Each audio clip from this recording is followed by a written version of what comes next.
حضرت داؤد علیہ السلام اللہ تبارک و تعالیٰ کی بارگاہ میں عرض کی، یا اللہ مجھے اپنی نعمتوں کے بارے میں بتا، تیری نعمتیں کیسی ہیں؟ تو اللہ کریم نے فرمایا داؤد سانس لیجئے۔ داؤد علیہ السلام نے سانس لیا تو اللہ کریم نے فرمایا داؤد یہ جو سانس ہے نا، سانس یہ اللہ کی نعمتوں میں سے چھوٹی سی ایک نعمت ہے، اللہ کی۔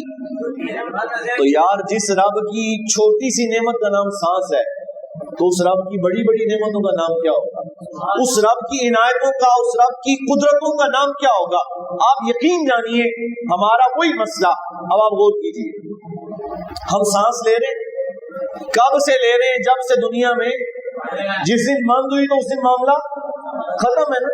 کبھی آپ نے سوچا ہے کہ یہ جو ہم سانس لیتے ہیں یہ سانس کتنی قیمتی ہے؟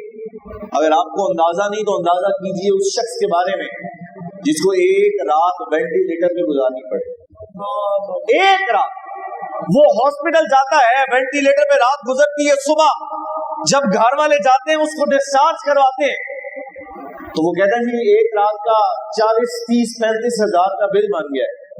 تو گھر والے کہتے ہیں کس بات کا؟ تو وہ کہتے ہیں جی انہوں نے رات وینٹیلیٹر پہ گزاری ہے تو ہم ان کو مصنوعی سانس دیتے رہے۔ تو یار ایک رات مصنوعی سانس ملے تو اتنے ہزاروں روپے لگتے ہیں، تو جس رب نے ساری زندگی سانس عطا فرمائی ہے، بولو نا یار، جس نے ساری زندگی ہمیں سانس کی دولت دی ہے، ہمیں چلنے پھرنے کی صلاحیت دی ہے، یہ ہمارے جسم کے اندر گردے لگے نا، گردے کتنے ہیں جی؟ اللہ خیر کرے، بولے نا جی، دو تو یہ نا آپ کے بھی، بڑا مسئلہ چل رہا آج کل، یہ بھی چیک کروا لیں ویسے احتیاط کر۔ ابھی پچھلے دنوں باقاعدہ اسکینڈل پکڑا گیا۔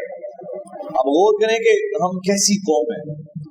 یہ تو اللہ کا شکر ہے کہ حضور کا صدقہ پتھر نہیں برس رہے، اللہ کا شکر ہے، یقین جانیے رب کا شکر ہے۔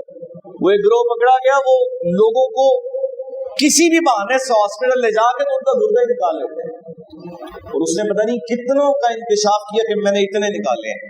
یار یہ اللہ نے ہمیں عطا فرمائے ہیں، کتنے پیسوں میں خریدے تھے آپ نے؟ بولے تو صحیح، مفت خریدے تھے؟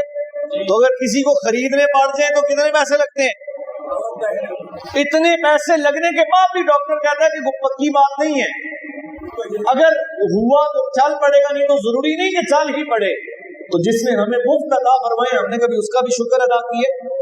کبھی ہم نے دیکھا ہے کہ اس رب نے ہمیں کتنی بڑی بڑی نعمتیں عطا فرمائی ہیں؟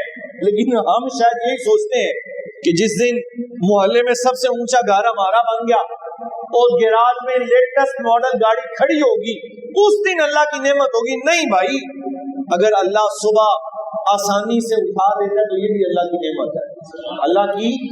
اگر رات کو دوائی کھائے بغیر سو جاتے ہیں تو اللہ کی، بستر پہ جاتے ساتھ ہی نیند آ جاتی ہے، اللہ کی نعمت۔ یقین جانیے بڑے بڑے مالدار لوگ، بڑے بڑے پیسے والے لوگ رات کو نیند کی گولیاں کھا کے سوتے ہیں، نیند نہیں آتی، تو تو کتنا خوش قسمت ہے کہ تو بستر پہ جاتا ہے، رب تجھے نیند دے دیتا ہے، اور تو پھر بھی کہتا ہے میرے پہ رب کا کرم نہیں، میرے پہ رب کا احسان نہیں۔ اب یہ بات ذہن میں رکھیے، وہ بندہ جو اللہ کا شکر ادا نہیں کرتا، اللہ اس سے نعمت کو چھین لیتا ہے، نعمت کو۔ اور پھر یہ بات ذہن میں رکھیے، جس بندے کے پاس نعمت تھی اس نے تب شکر ادا نہیں کیا، اور جب نعمت چھن جاتی ہے تو سارے علاقے کو پتا چلتا ہے نا آج کل حالات خراب ہے۔ بولے تو صحیح یار، جس دن دکان کی دیہڑی نہ لگے اس دن جس کو ملتا بتاتا کہ نا آج سارا دن کام نہیں رہا، تو بھائی جتنے دن کام رہا ہے اتنے دن بھی بتایا، کبھی آ کے بتایا کسی کو آج بڑا اچھا رہا، آج گاہک اچھے آئے، آج فیکٹری میں مال بڑا اچھا، نہیں بتایا۔ تو اگر کبھی کوئی کمی آ گئی ہے تو آج بھی پھر زبان کو بند رکھ کے ادھر ہی رجوع رکھ کہ جس رب نے اچھے حالات دیے تھے، کبھی کمی آئی ہے تو پھر بھی اسی کی بارگاہ میں شکر ادا کر۔ وہ رب فرماتا ہے تو شکر ادا کر، میں تجھے، بولو بولو، میں تجھے اور عطا فرماؤں گا، لیکن شرط یہ ہے بندہ اللہ کا ملے نیا، اللہ کا شکر ادا کر۔ تو آج سے صرف ایک ہی سبق، صرف ایک ہی بات آپ نے یہاں سے لے کے جانا، وہ یہ ہے کہ ہم نے یہ نہیں دیکھنا کہ ہمارے پاس کیا نہیں ہے، ہم نے یہ دیکھنا ہے ہمارے پاس کیا، بولو بولو، ہمارے پاس کیا ہے۔